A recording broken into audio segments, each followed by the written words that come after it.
So heto yung good news sa ating mga breeder. Ayan, dahil yung dito natin, yung breeder natin dito. Ayan, so shoutout po sa Barangay Santo Rosario. Ayan, napakaganda nung ginawa nyong effort. Ayan, napaka-solid.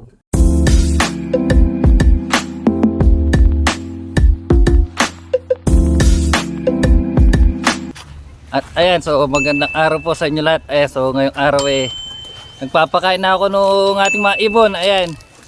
So meron tayong good news sa ating mga ibon ngayong umaga. Ayan, so ngiting-ngiti tayo ngayon dahil ayan. So merong good news yung ating mga breeder ngayong umaga. Ayan, so ito. So heto yung good news sa ating mga breeder. Ayan, dahil yung dito natin, yung breeder natin dito sa may dulo. Ayun oh. Ayun, so meron na sila sisiw. Ayun oh, mukhang kakalabas lang ng sisiw. Ayun, dahil nandyan pa yung bala nung kanyang itlog, tsaka medyo basa pa. Ayun, so panigurado halos kakalabas lang yan. So halos kakabigay ko nga lang ng patuka. Ayan, so heto agad yung sumilip sa atin. Ayun oh. So kakatingin nga lang natin nung kanilang itlog kung may similya ba sila. Ayan, siguro ito yung nakita natin na may butas. Ayan, so ayun o, tignan nyo naman ngayong umaga ay lumabas na. Ayan, so meron na tayong isa. So panigurado 2 araw lalabas na rin yung isa dito. Ayan, panigurado mapipisa na rin yan. At kanina umaga nga pala, ayan, so hindi ko na nakuhanan ng video yung paggawa natin dito. Ayan, so nilagyan ko ng apakan yung ating mga breeder. Ayan o, ito. Ayan, so bali 4 lang yung nilagyan ko dahil yung dito sa baba ay hindi pa nga natin pinagsama. So ito, tingnan nyo naman, nagsama na naman. So sana wag muna sila mangitlog. Ayan, so nilagyan ko nga ng apakan na ganito yung ating mga breeder. Dahil tuwing gabi ay nakikita ko yung isa nandito sa pugad at yung isa naman nandito lang sa may lapag. Ayan, kaya medyo naawa ako at nilagyan ko ng ganito. So nung nakaraan ko pa sana ilalagay yung ganitong apakan kasi hindi lang natin na ilalagay dahil busy tayo. Ayan. Kaya kanina umaga nung pagkagising natin, ayan, habang nagkakape ay nilagyan ko na ng ganito. Ayan. So mamayang gabi tignan natin kung aapak ba sila dito. Ayan. Ayan. Ayan, panigurado mamayang gabi kung sino man yung hindi nakaupo dito sa pugad press ko siya matutulog dahil meron na siya apakan na ganito. Ayan, napakasimple lang nung ginawa natin. Nilagyan lang natin nung nakita natin kahoy dito sa ating loft. Ayan. So napulot lang natin yung kahoy na ganito sa dun sa ating loft. Ayun, ayun pa yung tira natin. Ayan. So ngayon ibibigyan ko muna ng patuka at inumin yung ating mga breeder para ayun, tingnan nyo naman. Sinusubuan na yung kanilang sisiw. Ayan, so wala pa silang tubig. At ayan, so tapos na tayo magbigay ng patuka sa ating mga ibon. So ngayon naman ay bibili muna tayo ng chick booster. Ayan, so siyempre ibibigay natin dito sa ating breeder na may young bird. Ayan, siyempre dagdag patuka din to sa ating young bird. Ayan. So meron na silang grits, tsaka redstone, tsaka yung patuka. Tapos yung tubig. Tapos dito naman mamaya bibigyan nga natin pag nakabili tayo nung chick booster. Ayan, dito natin lalagay. Ayan, so kailangan nila yun para pang suporta sa kanilang young bird habang habang maliit. Ayan. At yung young bird nga pala natin dito na hindi pa natin napakawalan. Ayan, so siguro bukas pakakawalan na natin. Sana. Ayun, so heto. So panigurado bukas pipitik na to. Sana wag naman siya mawala. So ayan, nandito tayo ngayon sa may barangay ng Santo Rosario. Ayan, so galing ako ng San Pablo dahil may pinuntahan ako ngayon. Nandito tayo sa Barangay Santo Rosario. Ayan, so shoutout po sa Barangay Santo Rosario. Ayan, napakaganda nung ginawa nyong effort. Ayan, napaka-solid.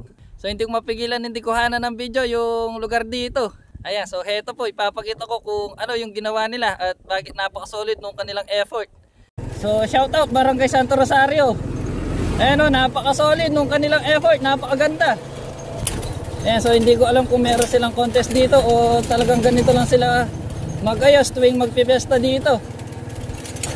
Ayan o, so shoutout po sa Barangay Santo Rosario. Ayan, napaka-solid nung kanilang effort o. Ayan, ang ganda. Ayan.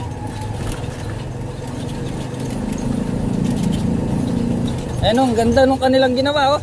Napaka-solid. Napakasipag ng mga tao dito. Solid yung effort, ang ganda. So kahit sinong mapapadaan dito eh, mapapasabi ng maganda yung kanilang ginawa. Ayan, ang ganda nung ginawa nila. So, ayan o. Ayan o, napakaganda talaga nung effort nila. So panigurado, hindi lang isang araw ginawa ito.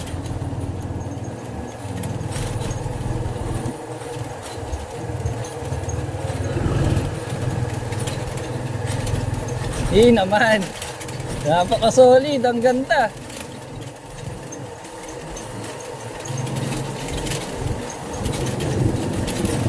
Napakasipag ng mga tao dito, napakasipag mag-effort.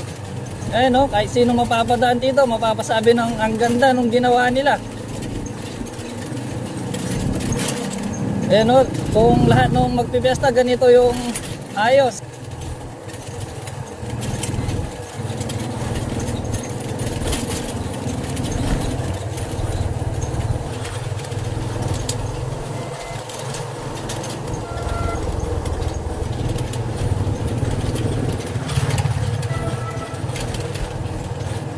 Yan.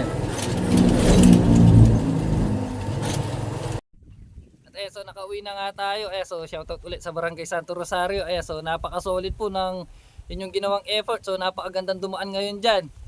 Ayan. So panigurado pati gabi magandang dumaan diyan dahil may mga nakita akong ilaw kanina na nakasabit pa. Ayan. So pag hindi tayo busy ay sisikapin natin dumaan doon ng gabi para makita natin kung gaano kagandang dumaan ngayon sa Barangay Santo Rosario. Ayan. So napakasipag ng mga tao diyan na napaka-solid nung kanilang effort.